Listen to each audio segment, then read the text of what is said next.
So there are two du'as that have a story behind them that are deeply profound and that should be repeated every single morning and every single evening.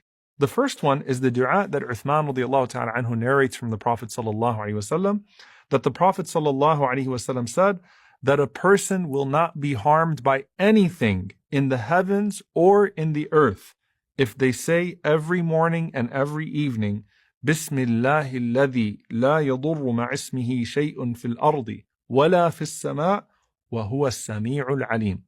That in the name of Allah, with whose name nothing is harmed on earth nor in the heavens, and He is the all-hearing and the all-knowing. So subhanAllah, when you say Bismillah, you are beginning every affair with the name of Allah subhanahu wa ta'ala, with whose name there is no harm that can coexist.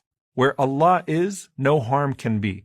وَهُوَ السَّمِيعُ الْعَلِيمُ. You can't hear or see or know all of what is happening around you and things that are coming your way. Just imagine, subhanAllah, the signal or something that's happening or something that's about to strike you from behind you. You can't see it or hear it or perceive it.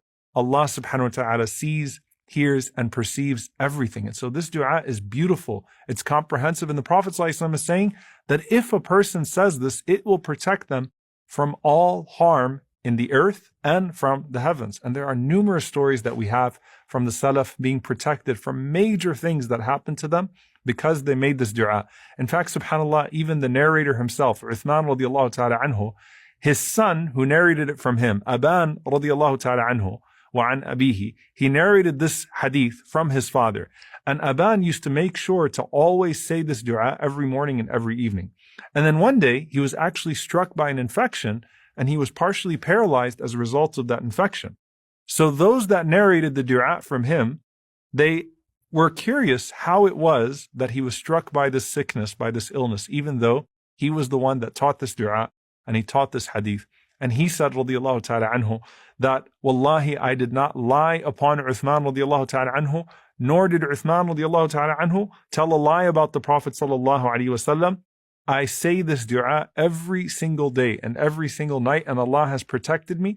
It happened to be that on that day, I was overcome by anger and I forgot to recite the dua. And that's when this happened to me, subhanAllah. And by the way, I know someone very close to me, subhanAllah, who would recite this dua every single day, every single evening. And the one day that they didn't recite this dua was the one day that they had a car accident. And they will say it themselves. Now, someone might be saying, well, wait a minute, like, does that mean we can't be harmed? What about righteous people that make the dua and that have a car accident or that have an illness that comes to them? This is where the beauty of this comes into play. And Imam al-Shawkani, rahimahullah, he says that this dua, or this hadith rather, is evidence that these words repel every single harm, no matter what it is, from the one who says them. He will not be afflicted by anything in the night or the day if he says them during the night and the day. However, if a person gets hurt regardless, that is by the will of Allah subhanahu wa ta'ala, and you would certainly know that it was khair. You would certainly know that it was good. If you're saying this dua, then you are asking Allah subhanahu wa ta'ala to protect you, and you have a sure method of protection. And Allah subhanahu wa ta'ala still allows you to be tested and tried with some sort of catastrophe or some sort of hardship, then know that Allah subhanahu wa ta'ala intends for you good through that hardship, so long as you respond with good, just as you began with good, turning back to Allah subhanahu wa ta'ala. So the dua is protection for you from the bad effect of a trial or a tragedy and the tangible effect of trial and tragedy.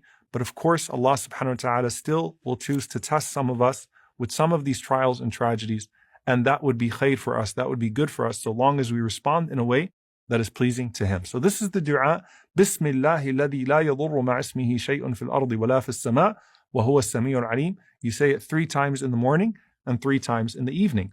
Also, Abdurrahman ibn Abi Bakr radiyallahu ta'ala anhuma, he narrates from his father, or he narrates that he said to his father that, "Oh my father, I heard you making this dua every single morning and every single evening 3 times. You would say, Allahumma afini fi badani, Allahumma afini fi sam'i, Allahumma afini fi basari, la ilaha illa ant, Allahumma inni a'udhu bika min al-kufri wal-faqr, wa a'udhu bika min adhab al-qabr, la ilaha illa ant." So he would say 3 times in the morning and 3 times in the evening. O Allah, grant me health in my body, grant me health in my hearing, grant me health in my sight. La ilaha illa ant, there is no God but you. And then he would say, O Allah, I seek refuge with you from disbelief and poverty. And O Allah, I seek refuge with you from the punishment of the grave.